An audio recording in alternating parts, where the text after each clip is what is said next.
ભાવનગરમાં ડુપ્લિકેટ દારૂ મામલે એક મોટા સમાચાર હાલમાં સામે આવી રહ્યા છે, જેમાં સમગ્ર ઘટનાની તપાસ સ્ટેટ મોનિટરિંગ સેલને સોંપવામાં આવેલી છે।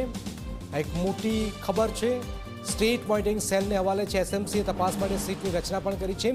એસએમસી અધિકારી મયુરસિંહ ચાવડાએ તપાસ સંભાળી છે। મુખ્ય અધિકારી સાથે 2 પીઆઈ, પીએસઆઈ, 15 પોલીસ કર્મચારીઓ આ સીટમાં સામેલ છે।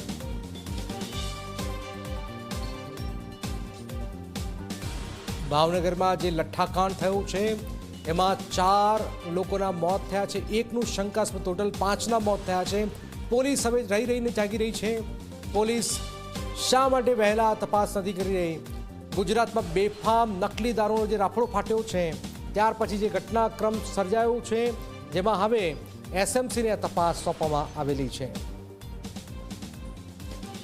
એસએમસીએ તપાસ માટે સીટની રચના કરી છે। નવનીત જોડાય છે। નવનીત, સીટની રચના કરાઈ છે, શું જાણકારી હાલમાં?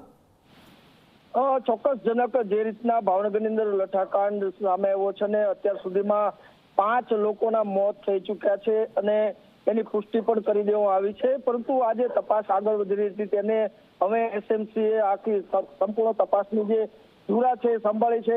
આજે ઉપરથી આદેશ મળતા એસએમસીને તપાસ સોંપી દેતા સીટની રચના કરવામાં આવી છે, ને જેની અંદર એસએમસીના જે અધિકારી છે મયુરસિંહ ચાવડા તેમજ 3 થી વધુ પીઆઈ, પીએસઆઈ અને કુલ 15 થી વધુ જે પોલીસ કર્મચારીઓનો સ્ટાફ છે એ હવે આજે તપાસ સંભાળશે। એટલે કે કહી શકાય કે હવે આજે તપાસ છે એની અંદર તમામ જે બુટલેગરો તેમજ જે દારૂનો જે વેપલા ચલાવતા લોકો છે તેની સામે કડકમાં કડક કાર્યવાહી થાય એ માટેથીને રસ્તા છે એ ખુલી ગયા છે।